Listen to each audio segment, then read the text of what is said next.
Alhamdulillahilladzi arsala rasulahu bil huda wa dinil haqq liyuzhirahu 'ala dini kullihi wa kafa billahi syahida. Asyhadu an la ilaha illallah wahdahu la syarikalah wa asyhadu anna Muhammadan abduhu wa rasuluhu alladzi la nabiyya ba'dah. Amma ba'du. Qala Allah ta'ala fi kitabihil karim, a'udzu billahi minasyaitonir rajim. Ya ayyuhalladzina amanu in tansurullaha yansurkum wa yusabbit aqdamakum. Hadirin ikhwatu iman rahimakumullah. Sejarah adalah peristiwa yang terjadi di masa silam. Keberadaannya tidak boleh kita lupakan. Bahkan Allah SWT telah menegaskan di dalam Al-Quran, sebagaimana yang tertuang di dalam Quran surah Yusuf ayat 111, ayat terakhir. Laqad kana fi qasasihim ibratun liulil albab. Sungguh telah ada dalam kisah-kisah mereka ibrah pelajaran liulil albab bagi orang-orang yang berakal.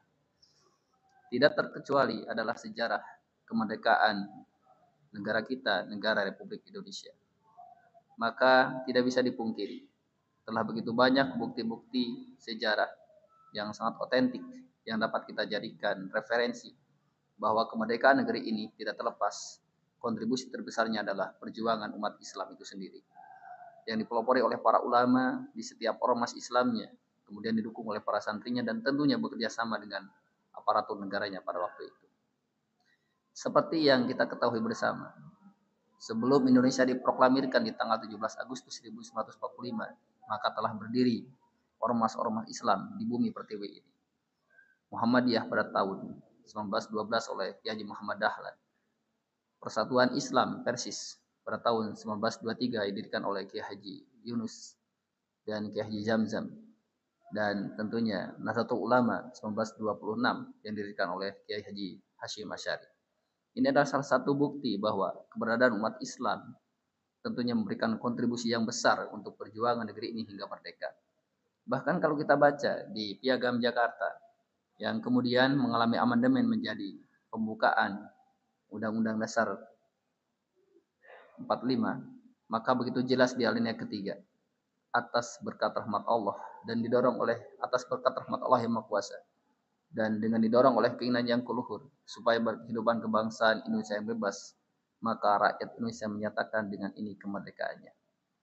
Kalimat atas berkat rahmat Allah yang Maha Kuasa ini merupakan kalimat yang mutlak, ditulis oleh seorang muslim, tidak mungkin oleh orang yang lain. Dan kalimat Allah itu sendiri ini adalah kalimat yang sudah pasti, yaitu Tuhan yang dipertuhankan, yang disembah, yang diakui keberadaannya dengan seyakin-yakinnya oleh umat Islam. Maka ini menunjukkan bahwa the founding father, peletak dasar kemerdekaan negeri ini adalah umat Islam. Ikhwat iman rahimakumullah.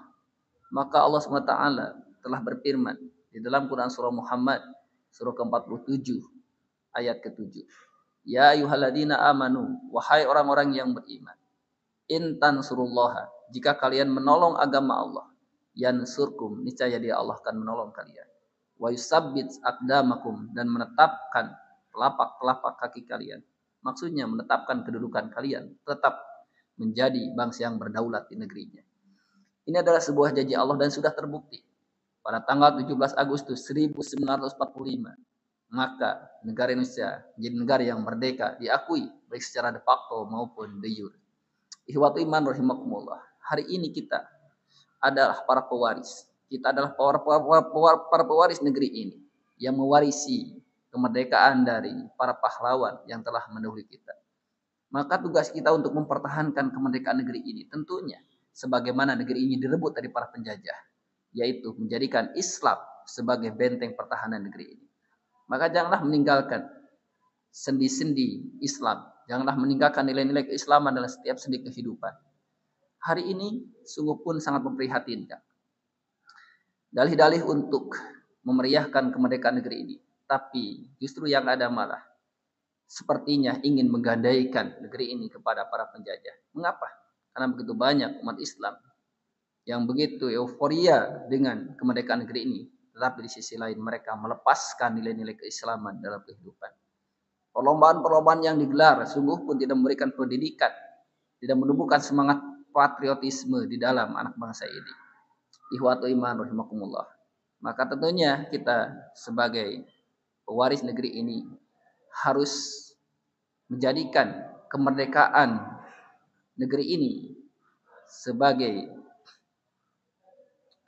tujuan kita bersama, sehingga kita isi hal-hal ini dengan hal yang sangat positif, dengan menumbuhkan sikap patriotisme memiliki negeri ini dengan penuh kecintaan, dan tentunya prinsip utama adalah tidak melepaskan diri ini dari nilai-nilai keislaman, karena negeri ini bisa direbut dari tangan penjajah hanya dengan nilai-nilai keislaman, dan diisi pun dengan nilai-nilai keislaman, sehingga dipertahankan pun dengan nilai-nilai keislaman. Mungkin yang bisa disampaikan, semoga bermanfaat. Jadilah benteng negeri ini dengan meningkatkan pemahaman kita terhadap keislaman. Aqulu qouli hada wa astaghfirullahi wa lakum. Assalamualaikum warahmatullahi wabarakatuh.